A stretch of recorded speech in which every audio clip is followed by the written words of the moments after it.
Turn your stamping block in a diamond shape in front of you and place your bracelet blank on the block. Then use a ruler and a marker to draw a line horizontally and vertically across your blank. Now you're going to take your stamp guide book and you're going to go towards the back of the book and remove a pattern grid. And you're going to center this pattern grid on your bracelet blank, making sure that 2 of the orange lines match up exactly with the black lines that you drew on your blank. Now you're going to take your large flower stamp and you're going to center it on your pattern grid and use the tap and tilt technique to stamp a full impression.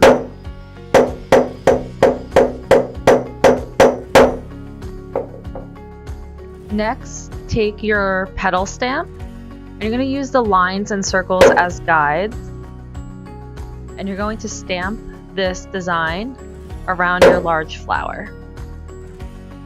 Remember, you want to make sure that the ImpressArt logo is facing you, and you'll rotate the block as you stamp to make sure that your impressions are stamped in the correct direction.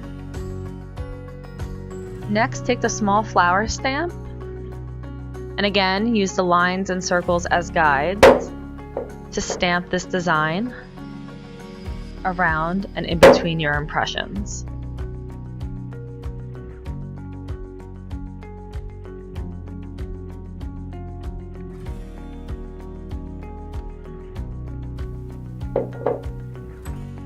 And now I'm just going to take our petal stamp and I'm going to just fill up the pattern grid until I reach the outside edge.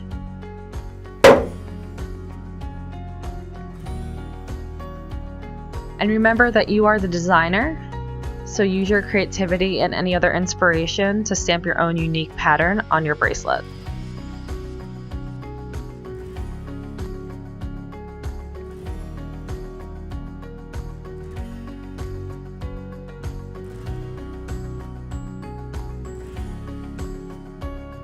So now you're going to lift your bracelet blank up, making sure that the pattern grid is still attached to the blank, and you're going to slide your bracelet blank over on the block.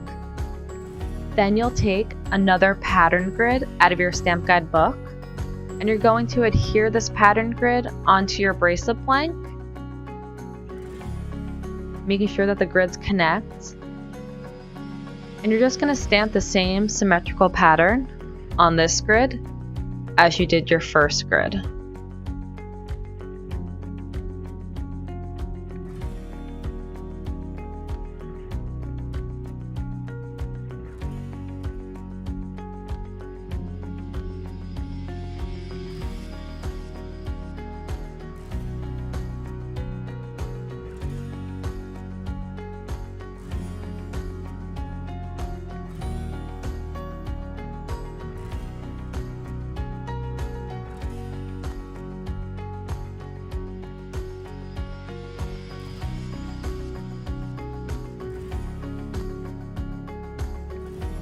Again, you're going to lift up your bracelet from the block, leaving the pattern grids attached to the blank. But this time you're going to slide your bracelet blank over to the other side of the stamping block, and you're going to follow the same technique to stamp a third pattern grid onto your bracelet blank.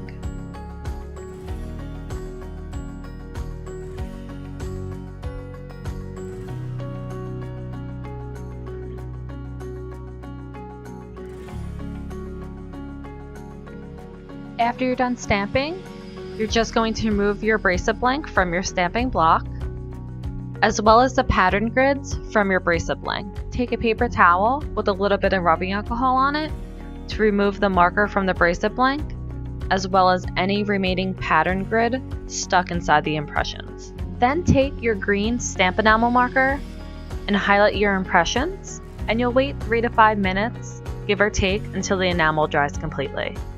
Once dry, take a paper towel and lightly wipe away the excess enamel from the surface of the blank. Now you'll take your bracelet bending bar and you'll place your bracelet into the channel with the impression side facing up. You'll hold it firmly in place with your thumb, then take the palm of your hand and bend the bracelet halfway around the bar. Then you'll flip the bracelet over, and again you'll bend the bracelet halfway around the bar. Remember, this is a 5/8 bracelet, so it may be a little bit harder to bend. So if you have to, you can go back into the original side and continue shaping it. Finally, you'll continue to round out the bracelet with your bracelet bending pliers. You'll start in the center and give one good squeeze, and then you'll squeeze and release the pliers, working your way towards the end of the bracelet.